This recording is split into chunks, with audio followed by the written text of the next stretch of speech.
We'll go ahead and get us going with our first presenter, and to introduce him, we have Annie.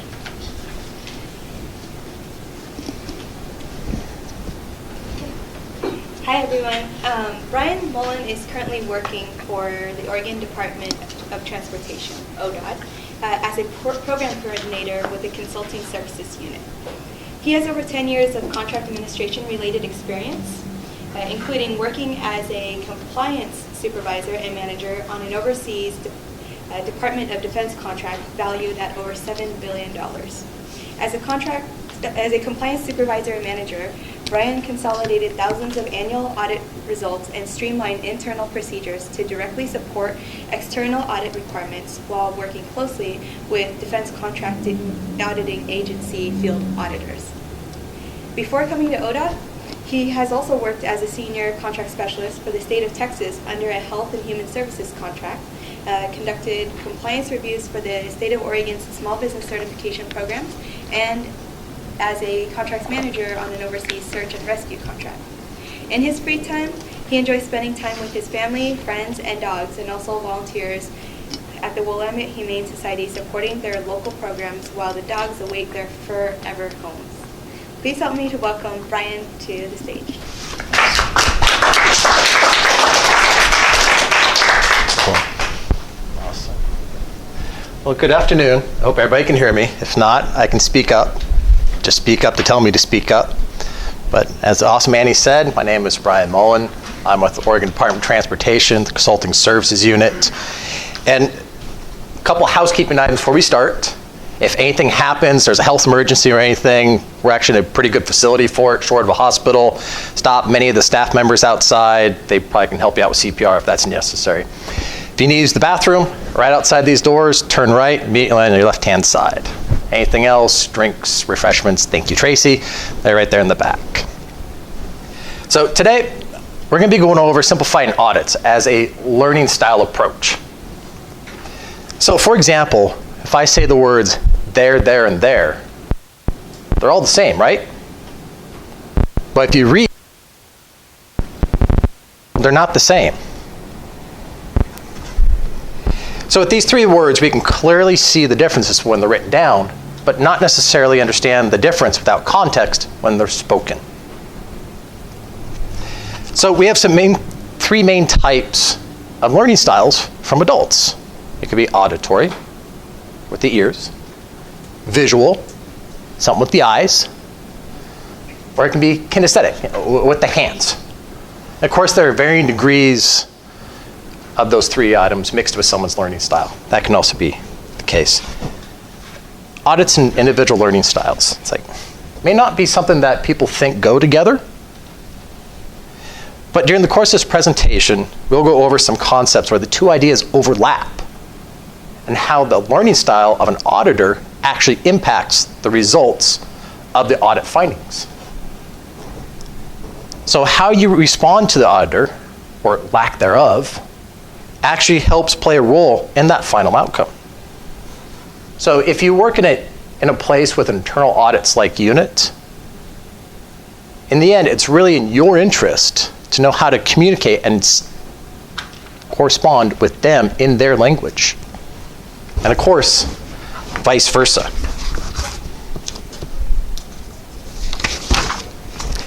So we all have an idea of audit. When we hear the word audit, we all have an idea of what they do to an organization, whether that organization is a public agency, a large corporate enterprise, a small business enterprise, or even something on a more personal level, say like the IRS putting their nose in your personal income tax returns.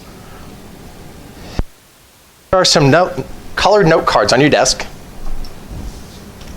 and there are some pens on your desk, and I need each of you to confirm 4 things.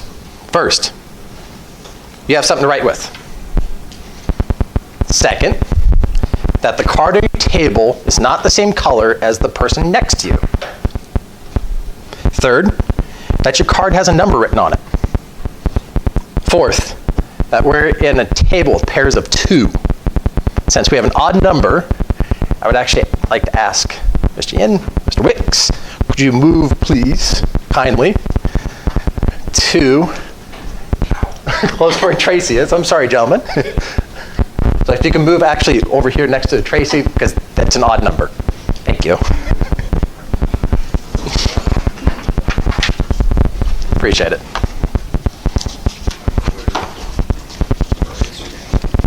That's okay, you can do that over here too. So by the end of this presentation, we'll have an understanding of how learning styles have an effect on the final audit results, how changes in audit objectives change the audit results themselves, and how changes in people affect the final outcome.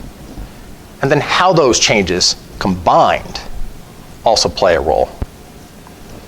And of course, we need to clarify the audit's need. The who, the why, the what, the when. So we know audits can be really complicated, not just because of the material that they're covering, but also the audit itself is working with people. People are complicated. Keep that in mind.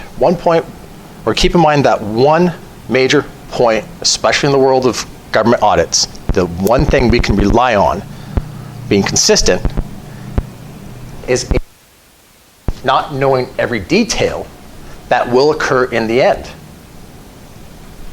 So understanding why the particular audit is occurring is imperative, but also it will assist you in identifying some aspects on how the people can also be so complicated. I'm sure as many of you know, it's not always possible to know how and what the final results of an audit are going to be during the process. But you know the old adage, hindsight's always 20/20, there's a lot of truth to that. But take a step back and note that sometimes the audit itself is on a regular schedule. Knowing this tidbit, or the when, provides some insight into why the audit's being performed. And we'll get further into that in this presentation.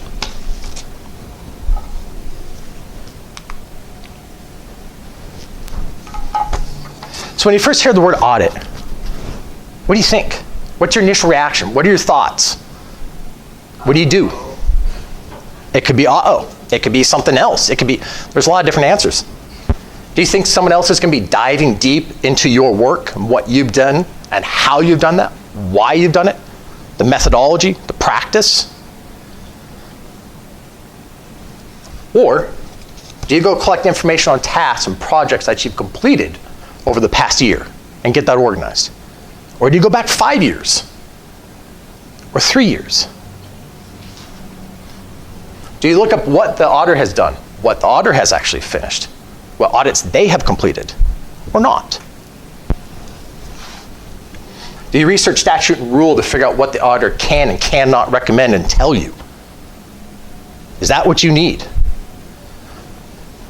Or do you just assume someone's going to tell you off and in some formal letter and you're just going to have to follow what that letter says and that's it? So in other words, think about the type of response you're going to give to the auditor. Is it offensive? Is it defensive? Is it aggressive?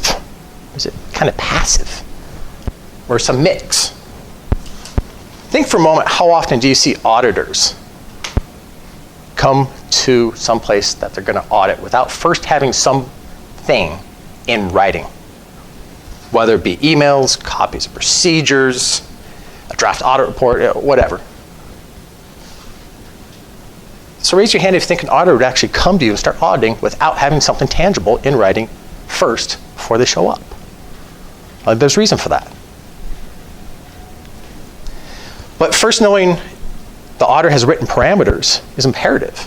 You need to understand what their parameters are, but also who that they're performing the audit on, when they're performing that audit, and why they're performing that audit gives the gauge for how you are being audited against. So a quick multiple choice question here for the group. Answers A, B, C, or D. You can choose any answer you want. So answer A, there's no right or wrong answer here, so don't be concerned with that. Answer A is, how many of you would respond to an auditor in a very offensive manner? You're going to be out there in front trying to identify where the auditor is going to go in the end, figure out where they're going to end up, and know what the final audit results are going to be? One, okay. Maybe hear all the options first. Yep. Guys, you're jumping ahead on me here. I like this. Or option B, a defensive manner. You're going to wait until the draft audit report comes out and then figure out how to position yourself from there. Same person says the same thing. All right.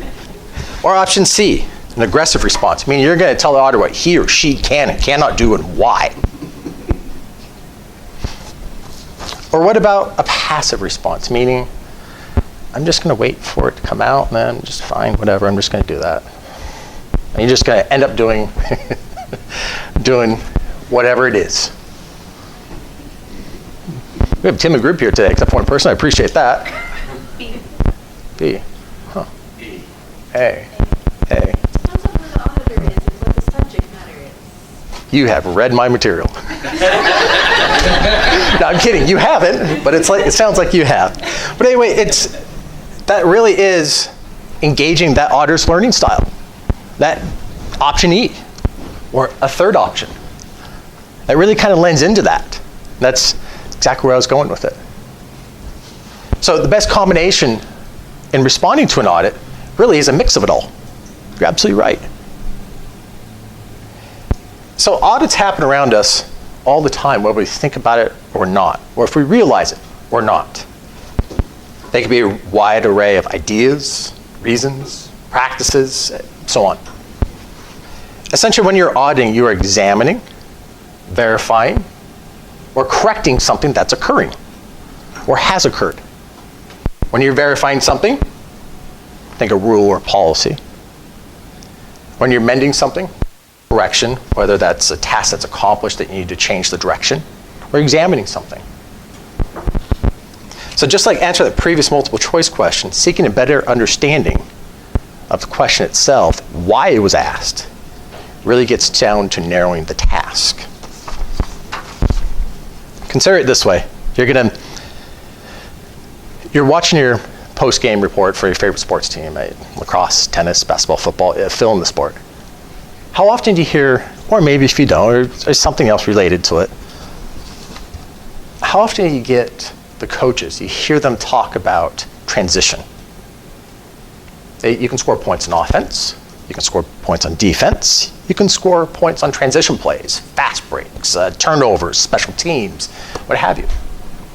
So the coach is basically breaking down what it is. They're auditing their team's results, the output, what to do next time so they don't make the same mistake. So you can score points on anything. The point is, many good audit results include a combination of different answers. And knowing when to change between offense, defense, transition is really the key element, but also the style of how you make that transition is just as important. Really take the time to get to know your audience and how the auditor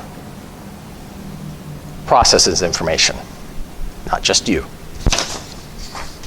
So suppose you work in a unit that oversees administration and administers health insurance and policy text.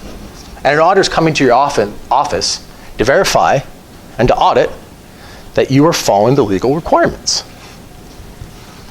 Seeking some clarity on the what gives you some insight into the why. The auditor's coming to your office. That's critical. It's critical to know this. So, for example, Oregon has a statute that talks about plain language, ORS 180, but that talks about plain language for consumer contracts. You must use language that is primarily simple sentences. You must define words that cannot be properly identified in the text or the context itself. You must use margins adequate for a certain reading, and so on. Those are some of the things that are required in that statute. But another statute, ORS 743, also talks about a type of plain language. That's plain language related to health insurance policy text. So some of those things in there, it says a text must be a score of 40 or more on the flesh reading ease test. Policies containing 10,000 words or less of text, that the entire form must be analyzed to meet the grading criteria. Policies contain more than 10,000 words. 2 or more sections of 200 words or more can be analyzed for that grading test, and so on. But in this scenario, what the auditor is looking at is what matters. Since your unit oversees policy text related to health information, the auditor has something that's written that's more perspective or prescriptive. If you have a health insurance policy text audit, and they're truly doing just that, they have guidelines that you already know that you're going to be gauged against. Consumer contracts is going to be a little bit more vague. It's more perspective, judgmental. So in this scenario, knowing a little bit about your audience actually gives you part of the answer on the end audit results, but you have to speak to the auditors, plain language, and understand this. Here it's necessary to understand why the auditor is coming, but what are they looking at? Why are they looking at? Who are they talking to? And when? But be careful not to make assumptions. We all make assumptions to fill in the blanks when people are asking us questions, to process information, so on. But that means your unit may or may not deal with consumer contracts. Maybe you do, maybe you don't. There's a material distinction here, knowing the difference between what an auditor is looking for despite what you do as a subject matter expert. We'll get onto that a little bit later on, but that really hits at the heart of the who, the what, the when, the why. So you need to know your audience well enough to answer, is that auditor visual learner, auditory learner, kinesthetic learner? Well, what about a mix? How does he or she process that information? An auditor generally deals with an area, in their perspective, that's ambiguous. You deal with something that is your daily routine work. You become the subject matter expert in one discipline, maybe 2 disciplines. But the auditor has to keep changing tracks back and forth from one discipline to another. You've got to keep this in mind. If you don't, an auditor may very well say something like, we've had agency risk just recently in a certain area with consumer contracts, and I'm being guided hard away from it. Maybe I need to dive deeper into that area about consumer contracts with that unit, even though they do oversight and administration of health insurance policy text, to make sure I'm mitigating the risk to the agency about consumer contracts. My scope's broad enough, it's flexible enough to accommodate that. But be short and effective in communicating in the way the auditor processes information that's more likely to give that person a comfort or a level of comfort with you. So that person knows you understand what the task and the requirement is that they can turn around and provide in their final results. So flip the script around for a second. If you're a manager and you're speaking to one of your staff and you have different learning styles, how quickly and effectively do you connect to that individual? Remember, auditing is like verifying or examining information. Auditing does all the time.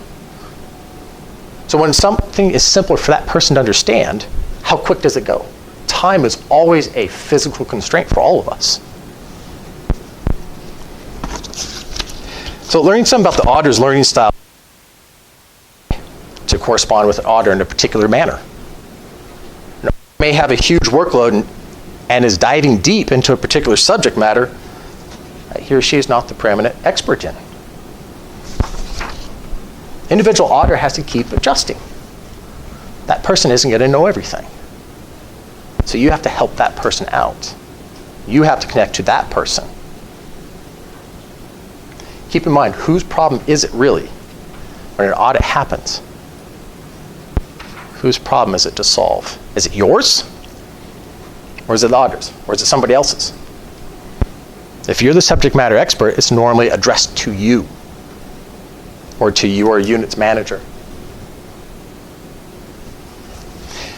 So I have a little story to share. A few years back, I was coming into Port Everglades in Florida, and I was coming back from a ship, and I was trying to regain entry into the US. And I had my global ID. out, global entry identification. It's issued by a federal agency. It's got your picture on it. It's got your known travel ID, so on and so forth. And it's allowable to gain entry in certain circumstances. You go to right countries and whatnot. And I knew I met the criteria. So I had some federal regulations on my side, if you will. I presented that to a Homeland Security agent. She kind of looks at me kind of funny. Like, what's this? Well, scratch my head. In the back of my mind, I know Homeland Security issues this ID, and as a Homeland Security identification, Homeland Security program, kind of confused. So I stepped back, and she asked me for a driver's license. Like, what is this? Why are you asking me for a driver's license? That's a state-issued ID. I'm at a federal port of entry. And I know she was holding my ID like tightly in her left hand. It's like, Take a step back, put myself in her position. Look behind me, there's a long queue. Well, that's her workload, essentially. My objective is to gain entry into the US, to come back home. She's holding that ID. She wants my driver's license. So I'm thinking, what is it that she wants my driver's license for? It's a state-issued ID. It's got my picture on it. I'm not from Florida. She probably is. How do I know if she's going to look at my out-of-state ID and think it's real, it's fake, or something else? Or maybe a more experienced person on the next lane over will see me hand her a state-issued ID and think, what's happening here? I'm going to go look. Basically, that auditor would be diving deeper into what I want. That's not productive to my objective. So bottom line, I asked her, hey, can I hand you my passport? She stopped and it's like, oh, you have a passport. So these two things combined, I know she's still holding my ID in her left hand, and she says the same thing back to herself that I had just said. So I know to some extent she's kinesthetic and auditory. So I need to adjust myself to that. She's not adjusting to me, I am adjusting to her. So I sought that response back from her, and it wasn't an issue. My ID, global entry ID came back to me, and she just looked at my passport. So I'm speaking in a language to her that was plain. So on the topic of traveling, actually, got a little bit of an exercise here. I want you guys to plan a trip outside the United States. Plan a trip outside the United States. So, Mr. Wicks, if you could kindly, sir, move to this nice young lady and take the orange card with you. Yes, please. Thank you. So I want you guys to plan a trip outside the United States. Your objective, your task, has a budget of $10 billion. Your time frame is 2 years. You can use all 1,051,200 minutes, or just 1 minute of that time. You can use all 10 billion or $1. Doesn't matter. Anything in between. Any mode of transportation. Maybe you decide, hey, I want to go visit the awesome city of Kagoshima, Japan, and I'm going to go by kayak out the Willamette, down the Columbia, across the Pacific, because I've got 2 years to do it. Yeah, no problem. I want to break out my kayak. I haven't used that in a while. I'm just going to go for a bit of a spin across the Pacific. I'm not afraid of that. Any mode of transportation is allowed. You can kayak across the Pacific, do whatever you want. So you'll have 5 minutes with the person next to you to plan a trip outside the United States, return back to the US, within two years, $10 billion budget. But also in those 5 minutes, you'll need to identify who in your group is going to share what you did or what you're planning to do, where you're going, what type of mode of transportation you're going to take, what you're planning to take. Do you all understand? So you're planning a trip outside the US and then returning within 2 years and $10 billion. Go.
Once we're there. Once we're there, I say use all kinds of transportation, whether it be train,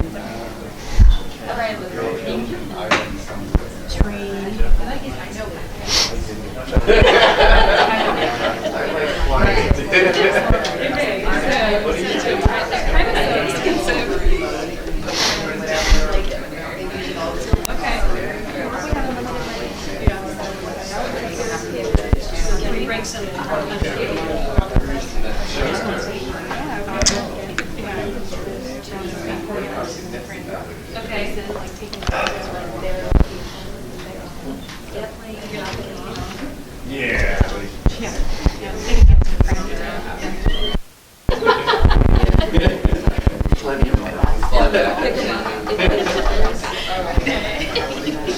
I think that sounds pretty good.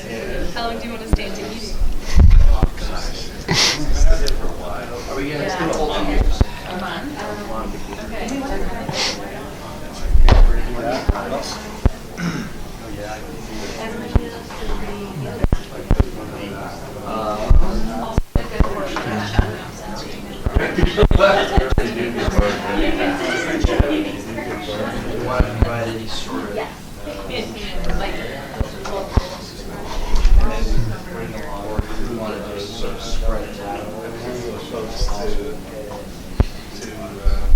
Service, provide the service. Okay. All right. Make sure to pay Yeah. Go for it. All right, 2 minutes left. Remember, any mode of transportation. Any mode. I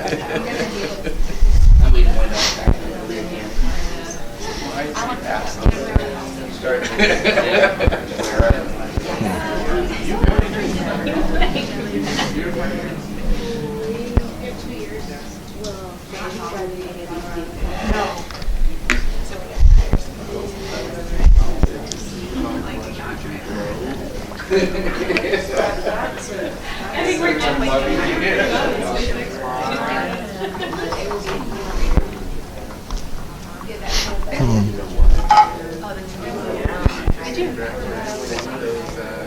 Those food ships.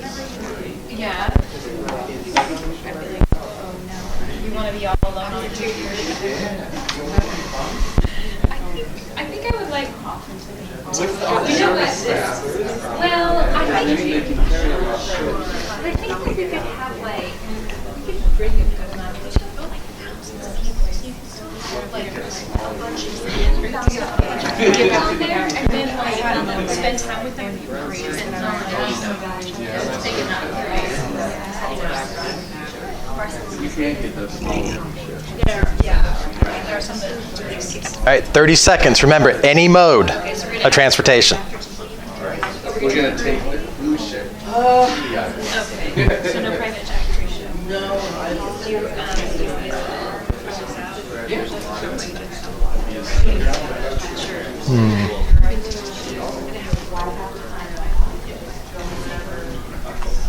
I wrote really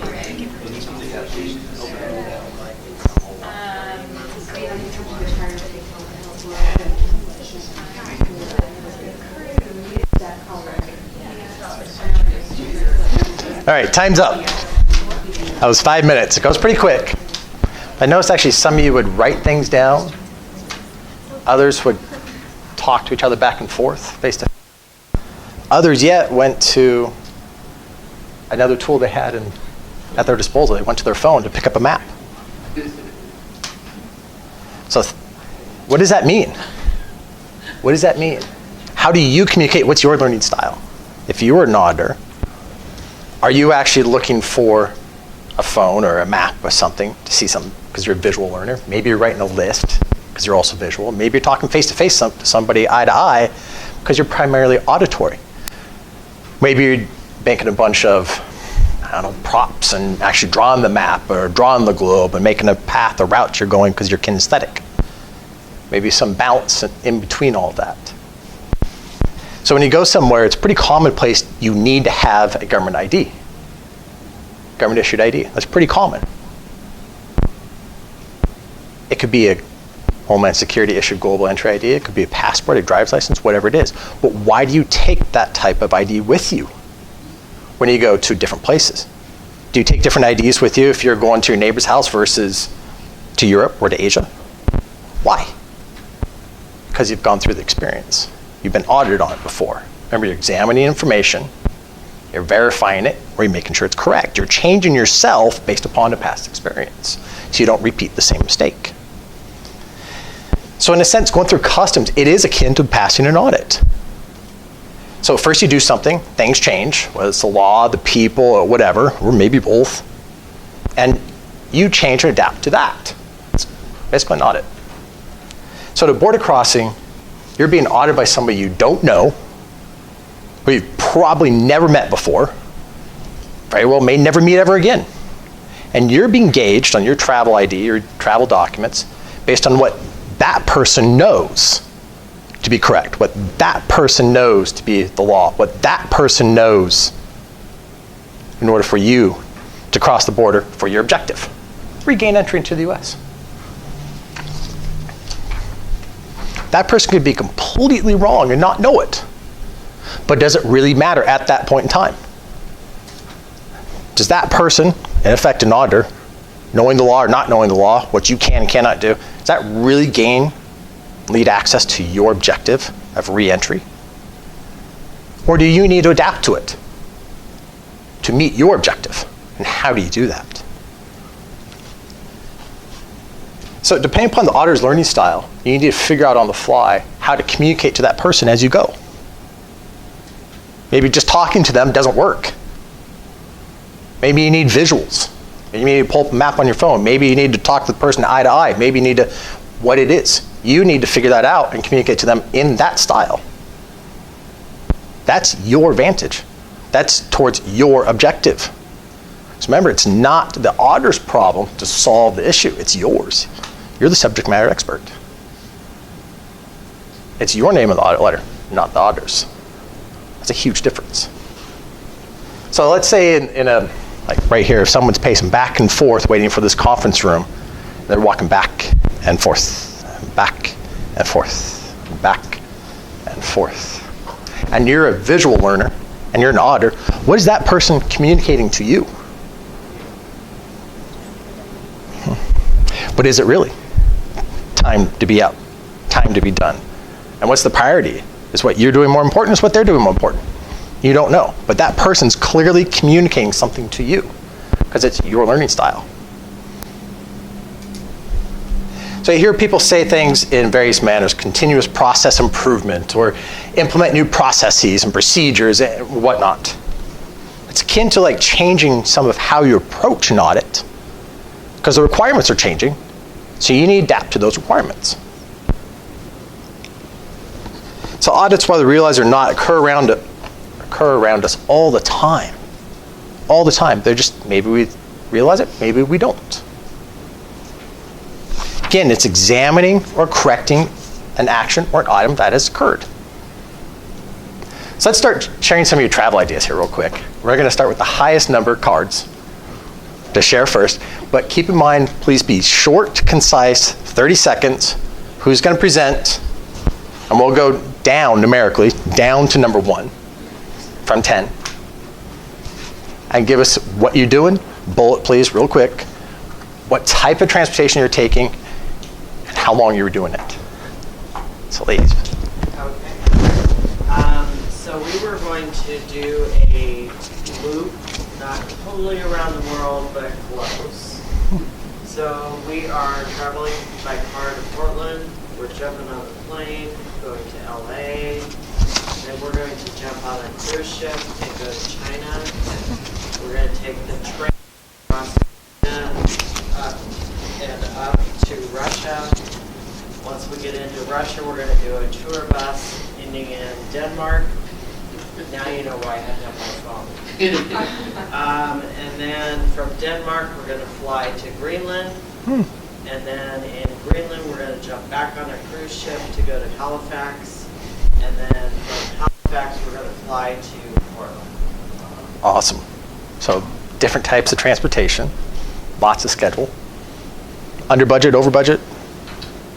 We would be under budget. Under budget? 'Cause we could afford to spend $2 billion at each place. Figure that we'll probably be okay. Awesome. Thank you. How about you guys? We decided to take a trip to Europe. We were Okay. going to take a private jet over to get a bunch of days. And then once we're there, we're going to do a variety of different modes of transportation. Eurorail car, we wanted to work in a boat cruise in the Mediterranean, and also take a stop in Monte Carlo. Other than that, though, our only real rules were that we were going to start in Italy, and we were going to spend the full 2 years there, but we were going to have it be unstructured, and just sort of go, our hearts take us throughout Europe. We'd be able to hire translators, tour guides, that sort of stuff. Where we wound up in Europe before our 2 years were up and we had to fly by private jet back to Portland, did not really matter. So we probably would wind up using most, if not all, of the Okay. Awesome. Thank you. How about you, gentlemen? Well, being a responsible government employee, Right. or retired government employees, we knew that if we didn't spend all $10 billion, we'd be in big trouble. That's right, you got to go back. So we're going first class. Whatever we do, whether it's a four-wheeler or whether it's a jet plane, it's going to be first class. And we were going to start with a Learjet, Okay. and we were going to visit all 7 continents. Okay.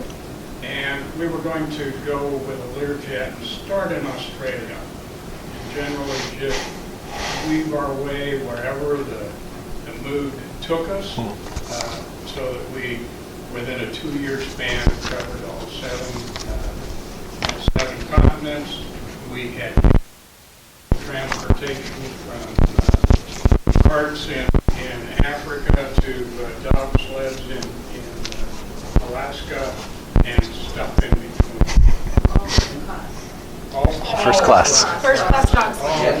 Motorcycles, boats, buses. Awesome.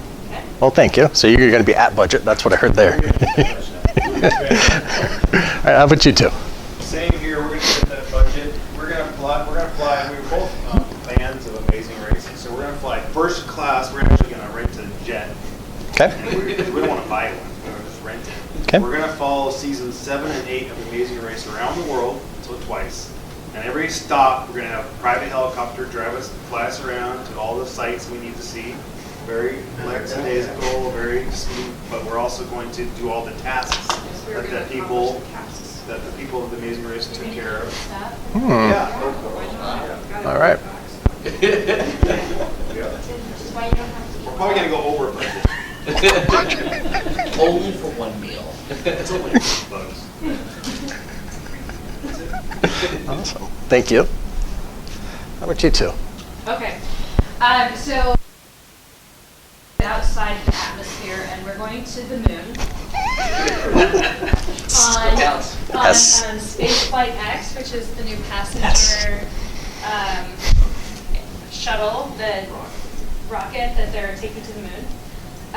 We definitely want to get pictures of the Earth. We're going to get out and hang out on the moon and take selfies. Selfies for days. With the Earth. Yeah, that's the best selfie ever. And then once we get back, we've heard that coming back, like space travel is a little bit difficult on the body. So we're going to take some time. We're going to take a cruise ship to a private island in Tahiti.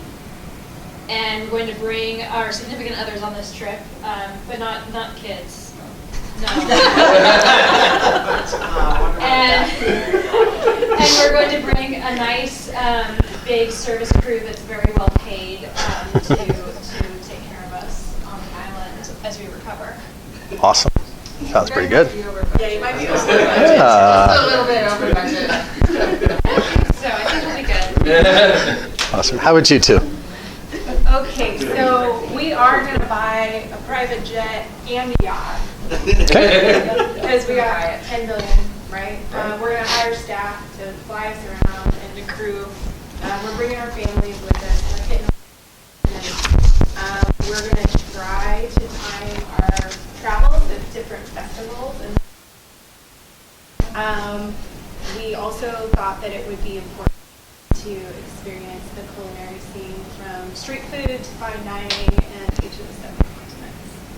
And, oh, I forgot. We have a really fast car that we're going to be able to put on the boat, and we have a chauffeur. So, like, we're never going to have to, like, drive or pilot, any of that kind of stuff. Yeah. People are just going to take us around there. Yeah. Awesome. Well, thank you for sharing that. Appreciate that. So just out of curiosity, how many were going to someplace they'd never been before?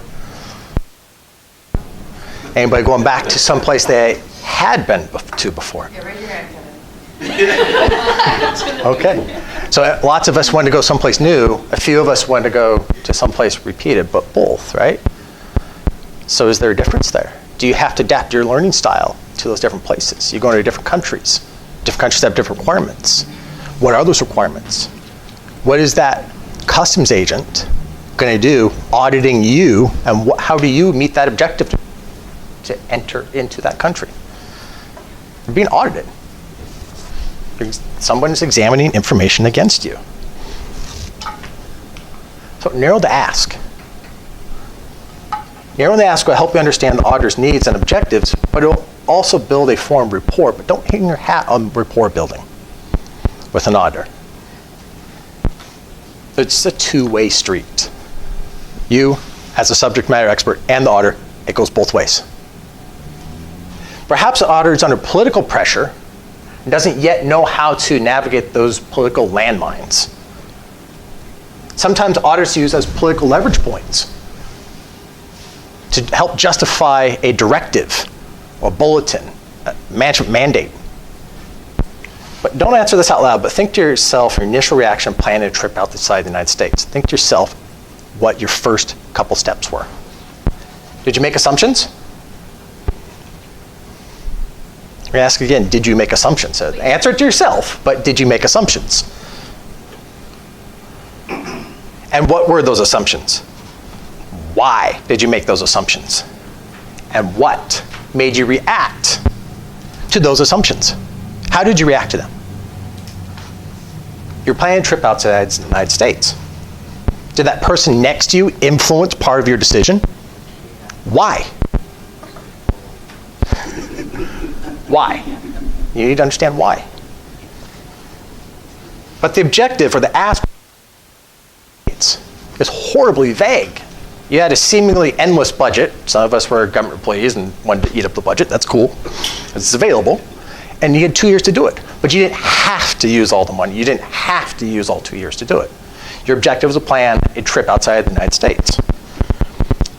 As with any mode of transportation. So I heard a number of different types of transportation here in this group. Lots of different types.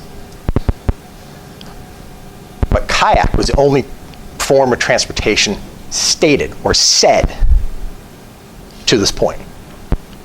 Train, plane, ship were shown, but never said.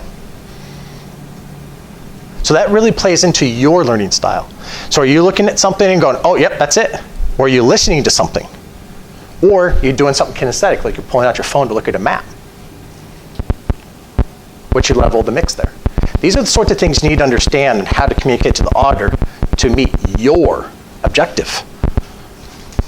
Who asked me clarifying questions about a seemingly open-ended budget, long schedule, and a vague description, a vague task? We all just went, yep, task, let's go. Who stopped to ask me, hey, what is this? What are we doing? What are we doing? Where are we starting? Where are we ending? When's the starting date? When's the ending date? Right, there's like different plain language statutes out there. Which plain language, for example? So with that in mind, think back a few moments around the room. How many different types of transportation did you hear? Can you name them all? So I see a couple of head nods, but they're not fully convincing. It's like, yeah, I think so. But if we can see it and hear it and write it, what do we remember? So we have different learning styles all mixed together to communicate or convey the message. So there's one person or one table that kind of went out of orbit, which is great. So that's going to be one of my questions. Who thought about using the Soyuz rocket program? You're kind of getting there. I mean, can you go from Kazakhstan, fly in the Soyuz rocket to the International Space Station, and return within 2 years? Can you do that in $10 billion? Is that outside the United States? Everybody in here assumed we would start and stop here in this country. Can you plan a trip outside the United States with never actually hitting US soil? That's outside. Or what if that time frame was 1950? It's a 2-year time span. What's the starting date? If it happened 40 years ago, is that more than 2 years? Are you concerned about it? The when. Or is that task starting now? Then you will be concerned about it. Or maybe it's starting in 3 years. Okay, well, I can get to that later, because I have more present things to deal with. But it was with any mode of transportation. And I really recognized a lot of you guys went out and about and got different modes. And ironically, the one type of transportation spoken was never used, right? So we've made an assumption.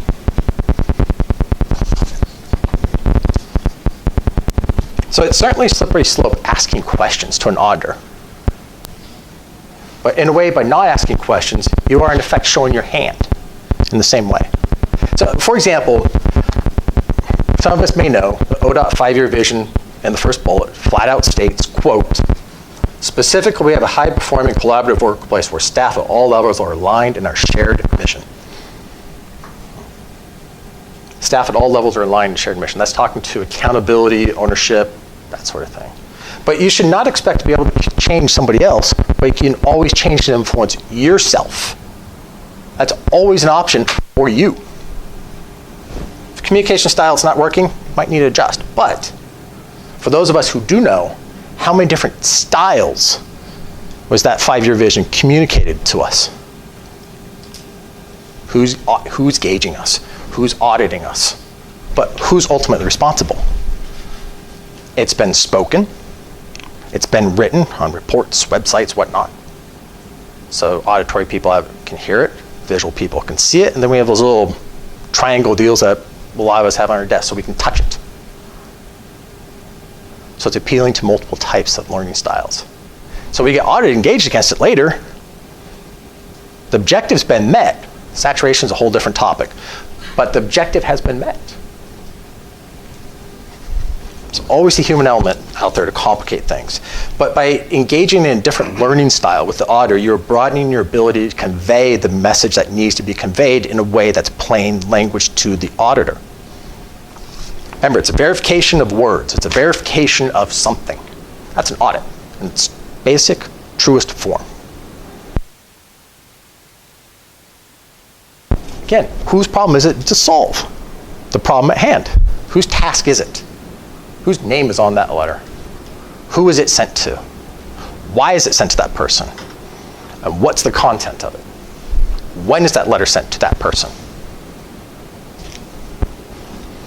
So keep in mind, though, a unit like internal audits, it's not always doom and gloom. Not at all.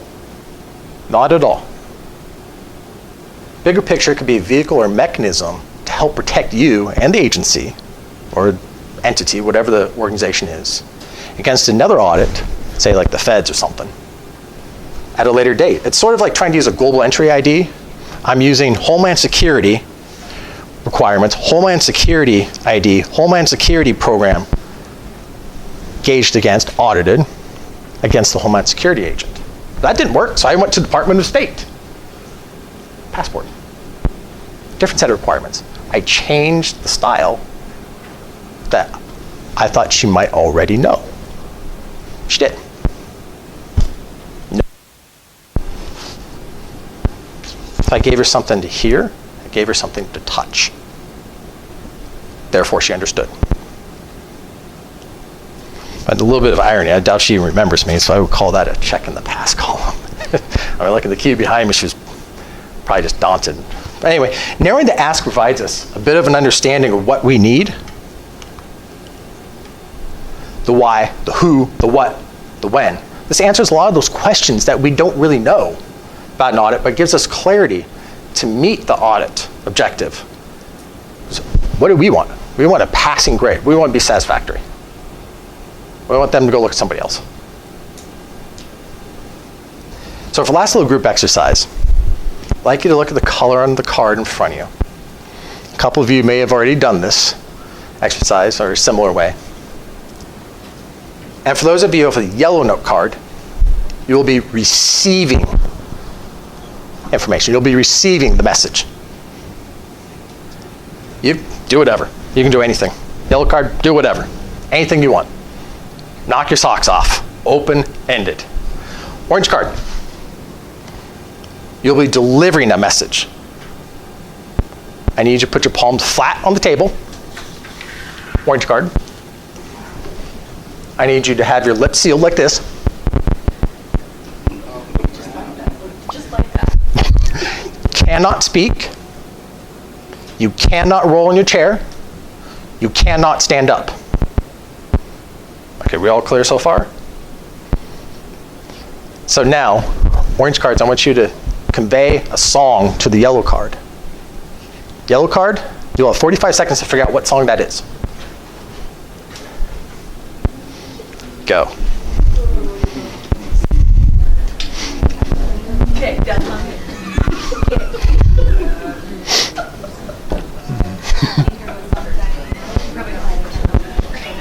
You don't have to.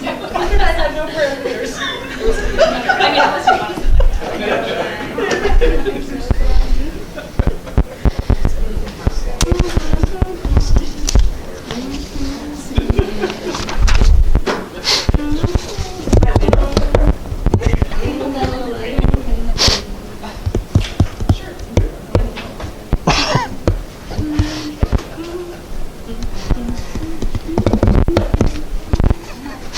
Got it.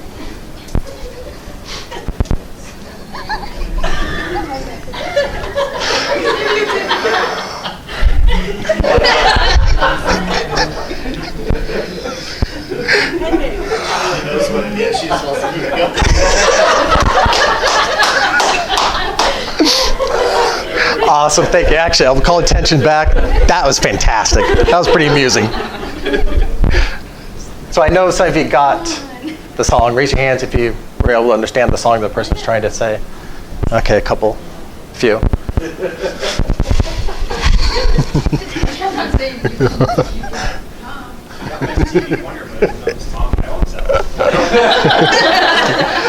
So that's basically like a type of audit right there. You're trying to convey a message. How is this impacted by your hands being flat? You had to keep your mouth shut. Couldn't roll in the chair, couldn't stand up. How does it influence the auditor, the person receiving the message? How does it impact them? I know some of you got it right away, but maybe because you've known each other for a number of years and you already know that person's learning style. Maybe you've already done this before with them, the exact same thing. So it's repetition. Repetition is kinesthetic. How many of you went to a song that's less than 45 seconds in length? Something super short. You're restricting the auditory at that point. Maybe you go to a chorus of a song because you're trying to appeal to that person's familiarity. Maybe they know the chorus very well, and they would auditorily recognize that piece. So it's how the message is being conveyed identifies if it's understood in plain language to the auditor, or maybe it's not.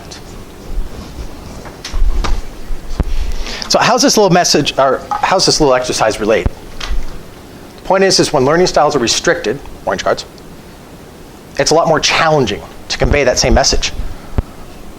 But yellow cards, you could have done anything. Anything. And I saw a couple of people, they were going out and maybe pulling glasses off someone's face because a different form of communication that they were trying. It's open-ended. You could have taken your phone out, tried to find the song that you thought and play it. Because the orange card could have gone like this, and you would have understood. You adjusted yourself to their communication style or their learning style. That's really the point. Knowing when that song was made, maybe it's the 1950s, maybe it's 1990s, that also helps out. Maybe you know that person's genre, their favorite music genre. So you can narrow the ask. You can narrow down yourself and get yourself closer to that answer. So narrowing the ask of why an audit's being performed, when it's being performed, what the purpose is, who is conducting the audit, that really gives you the clarity. That is the clarity. Just like planning a trip with a massive budget, extremely long period of time, it really gets to the purpose of why that audit's being conducted. Would it make a difference if it was planning a trip outside the US for a 5-year-old versus a 90-year-old? Well, why? Why is that difference? Would that have been still planning a trip outside the United States, or we'd all assumed it was planning a trip for us? The who.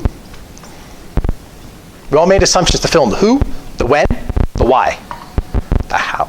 Stay away from the how. That's getting to the auditor's land. Stay away from that. But we all made assumptions to fill in the questions, to understand the W's. We all made assumptions for that. So if I say April 15th, a lot of us might cringe and we instantly have an idea of an audit type that's going on April 15th. What if I said April 1st? Now, some of you might go, hey, what are you doing? Joking with me, pulling my leg, yeah, funny.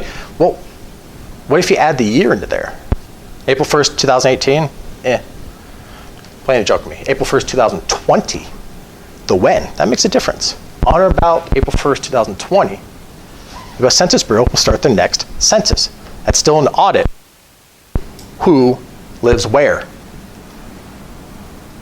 They will come to you in different learning styles. They will knock on your door. They'll send you some out mail. They'll have the building online. They're looking to audit you, basically the country, but provide the varying learning styles to do it.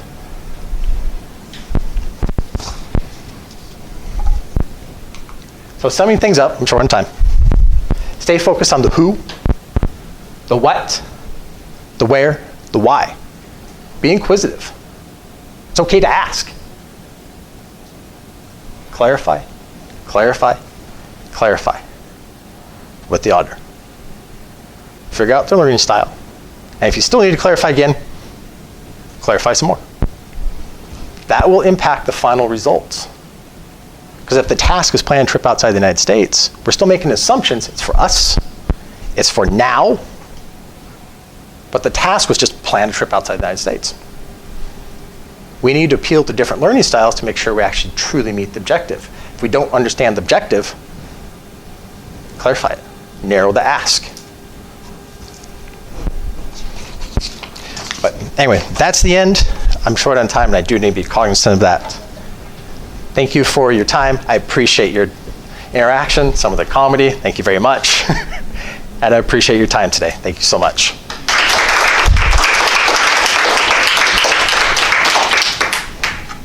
So we have about 10 minutes that we can provide some constructive feedback for Brian. Okay.